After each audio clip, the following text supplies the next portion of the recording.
Ah ben salut, c'est Soprano. Voilà, je suis rappeur-chanteur du groupe Psychiatre de la Rime, originaire de Marseille. Voilà, c'est mon sixième album solo, mais mon dixième album si je dois compter celui des Psychiatres. Onzième si j'écoute, je compte celui avec REDK. Voilà, j'ai fait un peu mon en vite fait, mais c'est un peu le résumé. Voilà. Maman m'a dit la vie n'est pas facile, mais plus facile avec un grand sourire. Donc je souris quand j'ai mal à la vie, car maman m'a dit qu'il y a toujours plus maudit. Elle m'a dit donne ça, ça t'attendra merci. Vis ta vie comme une jeunesse infinie. Tends toujours la main aux plus démunis. Avant d'être important, sois un homme utile. Elle m'a dit aussi qu'ici tout est fragile. Si tout s'écroule, tu reconstruis, c'est comme ça la vie. Oui, combien de douleurs indélébiles, combien au paradis. On vit avec cette mélancolie, c'est comme ça la vie. Maman m'a dit. Je sais, ma musique va pas changer le monde, elle va peut-être aider un jeune, deux jeunes, trois jeunes à essayer de se dire, à se poser des questions ou à s'élever. Parce que moi j'écris à la base pour que moi je m'élève. Parce que voilà, moi je trouve que c'est dans chaque personne qu'on change le monde. C'est pas en faisant des posts Instagram. C'est des fois tu marches dans la rue, tu fais un sourire à quelqu'un, tu as changé sa journée, tu as changé sa vision de plein de choses. Juste un sourire dans la rue. Et souvent on me demande, je me rappelle, il y avait des messages que je recevais. Comment tu as fait pour sortir de la mélancolie? Comment tu as fait pour arriver ici, ça? Moi je suis encore dans la dépression, comme moi je l'étais à une époque, mais les gens ils disaient ça. Comment tu fais toi? Je dis, j'ai pas de réponse. La seule réponse que j'ai, c'est que j'ai compris que dans tous les cas, rien n'est tout blanc, rien n'est tout noir. La vie, elle est comme ça. Maman m'a dit la vie n'est pas facile, mais elle est plus facile avec un sourire. C'est la vérité. Et quand j'ai mal à la vie, ben, je me dis, je souris quand même parce qu'il y a des gens, c'est pire. Il y a toujours pire que toi. Et cette chanson, c'est un morceau où j'essaie de mettre des valeurs, les valeurs qu'on m'a inculquées en avant. Le pourquoi, quand tu vois mes frères et moi arriver quelque part ou sur scène quelque part, on a toujours le sourire, ça veut pas dire on n'a pas de problème, mais c'est qu'on a compris que c'est comme ça la vie. Je sais que toi tu dois avoir un coffre, comment ça s'appelle, un placard plein de cadavres, pareil pour elle aussi. Tout le monde, on a des problèmes de fou dans nos familles, dans nos vies personnelles, dans nos relations, dans nos émotions, on a tous. Et quand tu prends conscience de ça, ben ces problèmes-là, tu les gères mieux parce que tu te dis, ben c'est comme ça la vie, c'est ce que je dis dans cette chanson. Donc, au lieu de danser la vie à la mort, ça veut dire avec un truc qui te reste là, eh ben on danse à la vie à l'amour parce que la seule chose qui reste, en fait, c'est les gens qui sont proches et qui nous aiment vraiment. Il vaut mieux danser à la vie à l'amour et écouter, comme je dis, maman donne meilleurs conseils que la nuit. C'est pas la nuit qui donne conseil, la nuit ça te donne des conseils à faire des conneries en général. Tu te réveilles le matin, tu te dis mais pourquoi j'ai fait ça? Qu'est-ce que j'ai fait? Faut que je retire ce texto. Ah pourquoi j'ai bu? Pourquoi j'ai... C'est toujours comme ça. Alors que avec le temps, tu te dis elle avait raison. Elle avait raison. C'est toujours comme ça.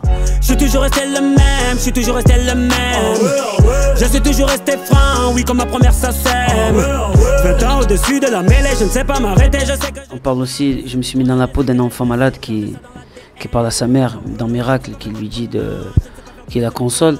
Non, en fait c'est des sujets qui sont tout autour de moi, au quotidien. Par exemple, La voisine c'est un film. À la base c'est un film. On avait fait une interlude avant, tu entends... Et après le morceau il partait. Mais on avait des problèmes de droit, on n'a pas pu garder ça au début du morceau. Bref. Et ce morceau-là, par exemple, moi j'ai remarqué autour de moi, beaucoup on vit l'époque du divorce, on va être clair. Et souvent, quand tu parles avec les couples divorcés, tu captes que c'est pas la faute d'un tel ou d'un tel, c'est pas parce que l'autre il a... C'est même pas l'histoire de l'adultère, ça va plus loin que ça. C'est des problèmes de relations, de couple, de vie. Il y a des gens, par exemple, ils ont vécu 20 ans de leur vie ou 10 ans même. Des fois, j'ai dit 10 ans, ça c'est 10 ans, c'est un couple modèle. On va dire 5 ans. Et petit à petit, ils apprennent la vie, il y a la vie qui arrive, les ambitions qui arrivent, des rêves qui divergent. Et d'un coup, les couples se séparent petit à petit. Mais c'est pas qu'ils s'aiment pas, c'est pas que... En fait, c'est la vie qui fait ça. Et du coup, pas tout le monde a les mêmes envies, pas tout le monde a la même vision de la vie, pas tout le monde a la même notion de ce qu'est l'amour. Et donc, du coup, ça crée tout ce qui se crée aujourd'hui. Et ça, c'est des sujets que, surtout quand plus je grandis, plus je le vois autour de moi. Moi, il y a des enfants de la classe de mes enfants. Bon, tu m'as compris. Eh bien, comment ça s'appelle? Ils viennent. Comment tu fais le week-end? Comment vous faites tous les week-ends dans la même maison? Et comment c'est quand il y a des deux parents à la maison? Parce que aujourd'hui, c'est devenu banal le contraire. Et un couple encore ensemble, tu te poses la question, alors que normalement, ça devrait être le contraire. Et c'est pour ça que j'y parle de ce sujet-là, ou même, tout à l'heure, tu me parlais de fragiles, les enfants. À l'école, l'harcèlement, moi je trouve que ça mériterait beaucoup, 1000 fois plus les projecteurs dessus, parce que combien de jeunes sont harcelés à l'école? Il y en a des milliers et des milliers, mais ils n'en parlent pas, on ne le sait même pas. Il y en a, ils deviennent fous quand ils sont plus grands, ou peut-être ils n'ont pas développé leur scolarité parce qu'ils se sont dit peut-être que s'ils étaient trop forts à l'école, ils avaient le potentiel, ben peut-être l'autre va se moquer de lui, donc il vaut mieux être au fond de la classe pour être sûr qu'il n'y a personne qui sorte une blague sur moi. Il y a des enfants qui sont marqués à vie par rapport à ça. Donc c'est vrai que c'est des sujets importants, c'est des sujets du quotidien qui méritent beaucoup plus qu'on mette les projecteurs dessus, je pense. Voilà. Après, il y a d'autres sujets dans l'album. Dans la bombonera, comme Savastano dans la Scampia, on vient rentrer dans la leyenda. Ouais, pour les concerts, toujours il faut. Oui, justement, c'est ça où c'est positif aussi. Moi, par exemple, en ce moment, j'écoute beaucoup de reggaeton. Pourquoi? Parce que ça me détend, je m'amuse, je bouge. Et c'est là où c'est positif. Bien sûr, il faut faire. Je fais. Pas tout le monde est obligé de le faire. Moi, j'aime bien écrire des morceaux à thème par rapport à la société. Mais comment j'aime m'amuser. Quand je fais Cosmo sur scène, c'est la folie. Je kiffe faire Cosmo sur scène. Alors là, cet album, il y en a. Faire coucou sur scène, je pense que ça va être la folie. Le coach, je pense qu'il y a beaucoup de gens qui vont perdre des kilos.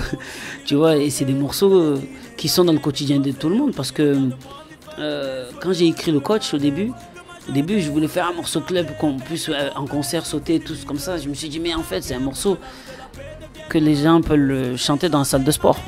Quoi, ils peuvent écouter dans la salle de sport. Je me rappelle, il y avait des gens qui m'ont dit En Feu, ils l'écoutaient dans la salle de sport, ou Cosmo, il l'écoutait. Alors que moi, je m'y attendais pas, moi. Donc, ouais, il y a des morceaux qui sont faits pour le fun, ninja, c'est pour rigoler, même s'il y a un sujet derrière. Il faudrait développer encore et encore, mais c'est un morceau pour rigoler. Elle est partie comme un ninja, tu vois ce que je vais te dire, c'est rigolo. Et après, il y a des morceaux comme Zoom avec Niska. C'est un peu rap latino, et pour les go trip, il y a beaucoup de gimmicks. Et c'est bien que c'est un morceau gimmick, parce que ça fait longtemps que j'avais pas fait un morceau comme ça, donc c'est cool. Yeah. Yeah. Yeah. Tu l'as plaqué pour un prince charmant, grand musclé, gros bolide allemand, cultivé, riche et élégant. Il avait le pédigré d'un super amant, l'homme parfait, l'homme rêvé. Il avait tout ce que l'autre n'avait pas. Il t'offrait du élevé. T'as tout fait pour qu'un jour il te mette la bague au doigt. Mais dès qu'il a eu son premier soir, il est parti comme un ninja. Il est parti comme un ninja.